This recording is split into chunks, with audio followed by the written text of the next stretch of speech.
A little bit easier in the end than the first hour would suggest. Yeah, a little bit easier for sure in the second half for City than it was in the first half as it came towards the end of that one. And they had the wind knocked out of their sails when that equaliser went in, that own goal from Laporte. But in the end, Manchester City get the job done and it's 4-1. They will march on.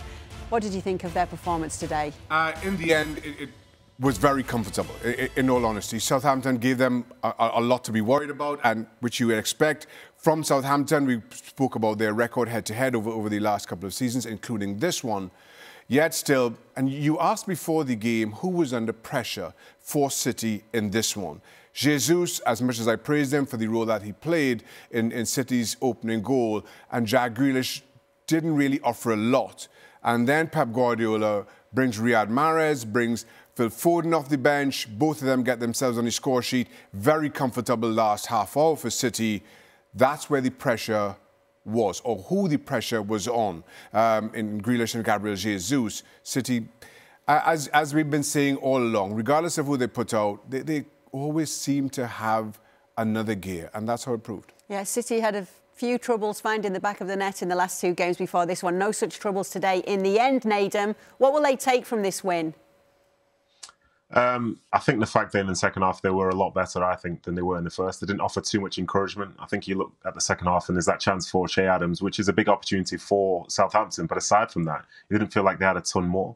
And then you can see bringing on players like Foden, bringing on players like Mahrez and seeing them make a difference, because that's what you want with players coming off the bench. And, you know, to give them credit, like Mahrez has scored 21 goals. He's the top goal scorer coming off the bench. It's a great position to be in.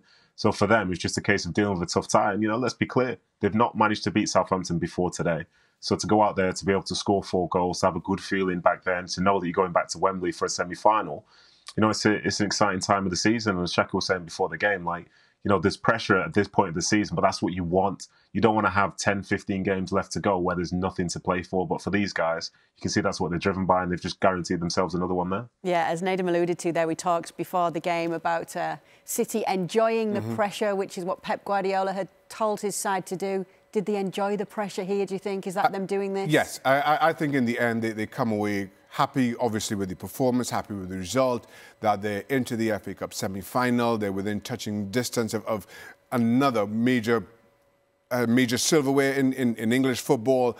And that's all you ask. When you're playing for a team like City, you are competing on every single front. You're hoping to lift every single trophy. And you've done that. And as much of a scare as it may have been in the first hour, in the end, your superiority told. For Southampton, you live to regret the day. And to beat a team like City, you have to be at your best. And you have to hope that Lady Luck maybe doesn't shine on Manchester City that much. And I thought Southampton competed well. I spoke about the incredible save from Zach Steffen, and as much as goals change games, that was the moment. That was the defining moment around this game. We can speak about the goals, we can speak about the scoreline at the end, but that save from Zach Steffen and City going down the other end and Southampton conceding in the way that they did changed everything about this. That candle's flicker of hope that I spoke about before the game was extinguished right there, and City just ran rampant. Will Hassan Hutel wonder if he should have started with the 2 forwards that came on later in this game? I don't think so. Listen, I think Southampton were very good for the first hour of the game. They matched City, and I say that kind of slowly, kind of reluctantly, because I don't think many actually match City. But if you're on a par for as long as you are, if you're within touching distance, as they had been up until those closing moments, you think you're in with a chance. You're creating opportunities, but for good defending, but for good saves. Yes, you're conceding some at the other end as well. Some good blocks to catch you in the game. That's all you can ask.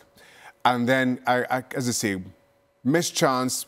I credit Zach Steffen with the save, and then the players that Pep Guardiola can call on is the difference between the two. Nedum, for City, who shone brightest for you today and who didn't so much?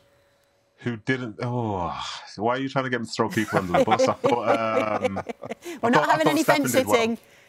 I'm going to try not to. Yeah, I thought Stefan did well overall. You know, that was a big save at 1-1. And then for their style of play, you know, he rolls the ball out. He was confident on it. Didn't really offer much encouragement from that side. I thought De Bruyne looked good the way he was roaming. And for the subs, you know, Mahrez and Foden, like when they came on, I thought they had a big impact. So overall, I think, you know, those two subs, and I say the goalkeeper, but everybody else, you know, they were doing the jobs. Overall, the two centre-backs did well. But I don't know. I think it was a tough side. Southampton were a tough side to play against for most of the game. But you can see that they were a side who'd lost 3 in a row. So some of the confidence and belief perhaps wasn't there like it was in the earlier games in the season. So I think for City, you know, some people were good and some people just did their jobs. But I give credit to the two subs, and for me, Zach Steffen. Yeah.